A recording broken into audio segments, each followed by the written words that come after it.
আসসালামু আলাইকুম। যদি আপনার খামার ব্যবস্থাপনা সুন্দর এবং সঠিক থাকে তাহলে আপনার খামারের মুরগিগুলো সুস্থ থাকবে এটাই স্বাভাবিক। স্ক্রিনে আপনারা যে মুরগিগুলো দেখতে পাচ্ছেন এই মুরগিগুলোর বয়স ৪৫ দিন চলে। দেখতে পাচ্ছেন মুরগিগুলো ঠিক কতটা চঞ্চল।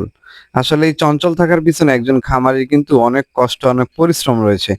যেটা আপনারা হয়তো এক ভিডিওর মাধ্যমে দেখে বোঝানো সম্ভব না। আপনি যদি মুরগি পালন করে থাকেন, অবশ্যই আপনার খামার ব্যবস্থাপনা ভালো হতে হবে।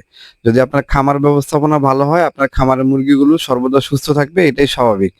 এই মুরগিগুলোকে সুস্থ রাখার জন্য প্রতিনিয়ত ভিটামিন, ক্যালসিয়াম এবং অন্যান্য যে সকল ঔষধ রয়েছে, সেই ওষুধগুলো কিন্তু নিয়মিত প্রয়োগ করা হয়। দেখতে পাচ্ছেন মুরগিগুলো ঠিক কতটা চঞ্চল। এদিক থেকে সেদিক কিভাবে দৌড়াদৌড়ি করতেছে। আসলে চঞ্চল এবং সুস্থ মুরগির ক্ষেত্রেই কিন্তু এই উপশমগুলো সবচেয়ে বেশি দেখা যায়। আপনার খামারের মুরগিগুলোকে সুস্থ রাখতে আপনি ঠিক কি পদক্ষেপ গ্রহণ করেন? অবশ্যই আমাদেরকে কমেন্ট করে জানাবেন। আর হ্যাঁ, আপনি কোন জেলা থেকে আমাদের ভিডিও দেখছেন অবশ্যই সেটিও কমেন্ট বক্সে আমাদেরকে জানিয়ে যাবেন।